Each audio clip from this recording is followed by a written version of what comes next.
Hi everyone, welcome to another video at last. I know it's been a long time and I'm really sorry about that. My daughter was helping me before, but she's got her own thing now, so I'll just try and put out videos whenever I possibly can. So this video is about Sheila, who is an avid doll collector. She was having her 70th birthday and she wanted to commemorate it with having a doll made of herself. And she asked Kim at the Dollery if I could do that for her, and it was one of the most exciting projects to do. I love doing things that are so personal. It's like a special thing that she can have forever, and she's such a very young energy, sort of lovely personality, that I really wanted to bring that out in the doll. And also she has beautiful clothing on, so that was also really nice to think of how I could do that in miniature. So of course, as always, I started asking her for pictures of her face and with the expression she wanted. So she wanted a smile. So the angles I like best are full face, profile, and 3/4, at least that many, if not more if you can. So some of the time I had to flip the picture, which is not ideal, but you work with what you have. So I started out, as always, with doing a profile, making sure that you know where the eye is going to be. So work out where the eye level is so your eye doesn't sink too far into the head, but that does come on a bit later. So first of all, you start with I start with a piece of clay for the nose. Make a sort of triangular shape that narrows at the top, put that on so you've got something to start with. And then I'll take that, measure it against my picture, see where the line is drawn, the pencil line goes down, where the end of the eye hits the bridge of the nose. So that's just to make sure your eyes don't go too deep. But at the moment, I'm following with the profile, adding little bits of clay for the chin, the lips, the forehead. Please excuse the awful noise outside, but I live on quite a busy road. So I'm using my calipers to measure. First of all, so once I've got the profile, I'm measuring my calipers to use them to measure the cheekbones and add that to my skull, and when I've got enough of clay there, then I move on to the jaw. The width of the jaw, width of the temples, adding clay, keep adding clay until I've got enough. And then you've got to fill in those little bits on the side, because now you've got all the other widths, you need to add there as well. And then of course for the side of the chin. So once I've got all that added, and then I'm looking at the 3/4 view. So I'm looking at that shape, that line that goes in after the chin, then sort of swells out for the cheeks because she's smiling. Then I'm measuring the mouth, making sure that I get the right width of the mouth. Now, of course, when the mouth is smiling, it's going to be wider than it would be if it weren't smiling. So, and of course, none of those things have to be thought about if you just measure, because then you just copy what you see in front of you. So I measured for the eyes as well. So always start with the eyes facing forward, because then you can get a better idea. It's easier to, for some reason, it's just easier to sculpt with the eyes facing forward for me. With a smile, you've got to remember that those indentations on the side of the mouth go quite deep, a lot deeper than you would imagine. So I was getting those in. Then I'm measuring for the nose, checking against my own and adding more for the sides of the nostrils. Then adding some more for the nose, adding little bits. Now here I'm adding little bits on either side equally, so it's all symmetrical, so that you never have one side with more clay in theory than the other. Sometimes that happens anyway, and I don't know why. That's one of those mysteries of life, but to the best of my ability, I try not to do that. So adding the same amount on either side, and then slowly building up the eyes, little pieces at a time, so that the eyes don't get lost in the clay. That's how I like to work. Because they used to in the old days when I first started. I didn't do that, and they would sometimes get lost in the clay and get too deep in the face, if that makes sense. So I'm still adding more clay, sort of refining all the details.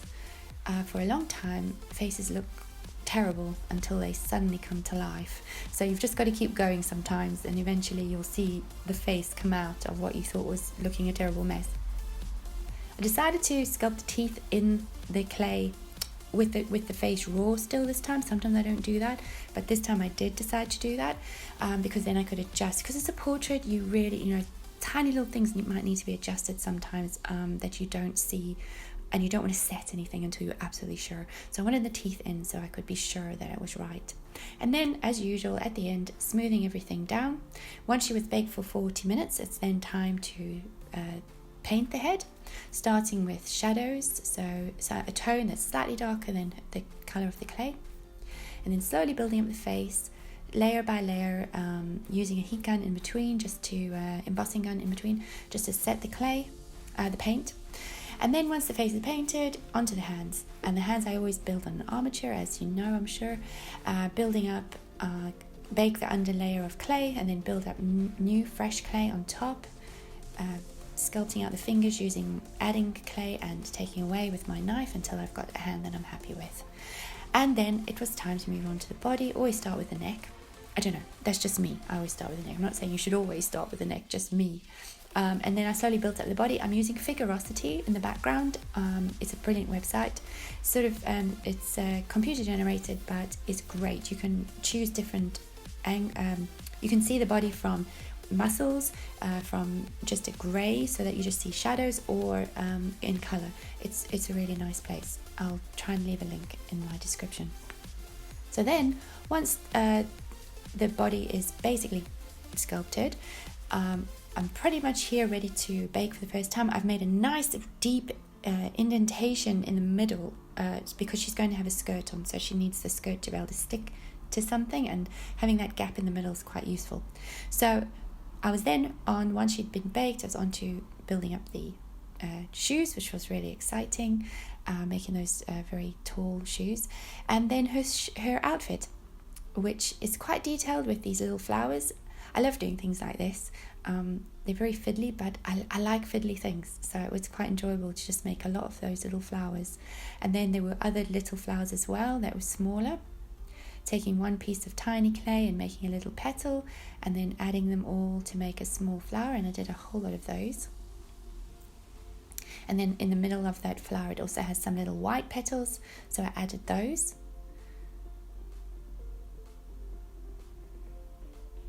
And then a little center as well.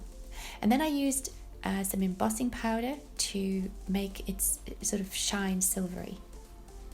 And I added that before the clay was baked, because then it will really set into the clay. And I had to do that for a lot of flowers, but as I say, I quite enjoy the process. So I didn't bake them first. I put them on the outfit first before I baked them. So I was just placing the flower on, making sure it was stuck into the raw clay of her bodice. I've also added some liquid clay there as well, just to make sure it's sticks really well. And then I'm adding all of the little ones as well. As you can see in the background, underneath, she had like a sheer top on. So what I did there was I used a lot of translucent clay in the mix.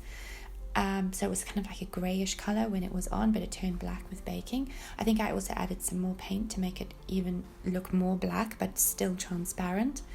And I put a texture on it so that it would look sheer as well. And then there were flowers that needed to be added to the back of the dress as well. Just adding them one by one. And I'm pushing my pin in so that it kind of pushes the clay, sort of smushes the clay of the bodice to the clay of the flower, so it really sticks in place and won't fall off.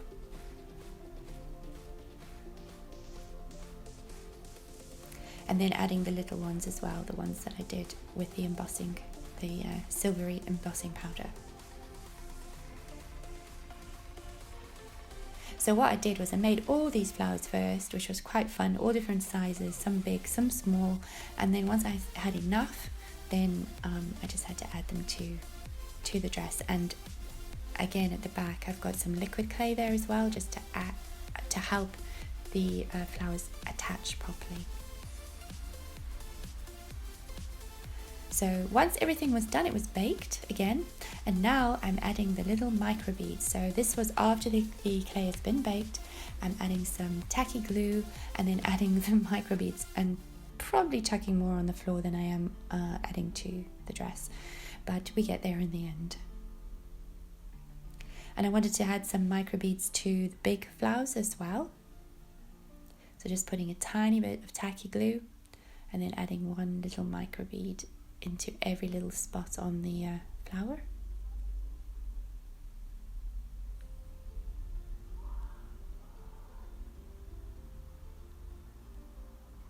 I must say you need a magnifying glass for that, a magnifying cat hat for that.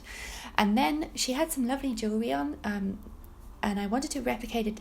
It was a bracelet full of diamantes, or diamonds, and so I didn't want to put that many on, so I just kind of made something similar. So it's very similar to what she was wearing. Gave her some nice gold nail polish. And then it was time for the hair, which was quite a thing because it had to be styled in a certain way, which was not my usual thing. So it was daunting, but at the same time quite exciting, and I was quite pleased with the result. I'm no hairdresser, but I think it came out okay in the end. Very nice hairstyle too. And then the shoes had these tiny little, it was actually, I think it was glitter on the shoes, but I had to replicate that in miniature, which was also really, really fun to do. So I used a micro glitter and some tacky glue. So I put little dots of tacky glue on first, and then add a tiny bit of micro glitter. I think it was like a one that sort of shines many different colours. All of this requires a magnifying headset because, well, for me anyway, because what you find is that the camera will pick up everything. So if you don't do it right, it'll show on the camera. So microscope is good because then you can see what the camera would see. So I'm using Fabri-Tac now I'm taking that net that I put on her and really pulling it tight into that groove that I made when I was sculpting the body. So it kind of makes it look like it's fitting really tight, but it's not getting bulky because it's going into the groove a bit. And then the polka dot material that I searched for ages, because it's amazing how many different polka dots you get, and it had to be the perfect polka dot. It had to have the right space between, it had to be the right size polka dot, but we got there in the end. There is Sheila with her doll, which was such a lovely thing to get, and there are some final photographs of her in doll form. It was so lovely to get that photograph and to know that she really loved it too. If you'd like to know more about how I sculpt or learn to sculpt with me, my way of sculpting, I have a Patreon page which I will put a link to in the description. I have long, hour-long tutorials every month. We're doing a series. It's always a series. At the moment, we're working on a pond with a figure feeding the fish. I'll actually put a photograph in here of what it looks like. And if you would like to follow along and sculpt with me, it comes out every month, and I would love you to be there. There's a lot of other ones as well. This comes from really the basics of how to do the very basics of sculpting, right up to full series of how to sculpt a male or a female child. So yes, if you would like to join me there, I would love to see you.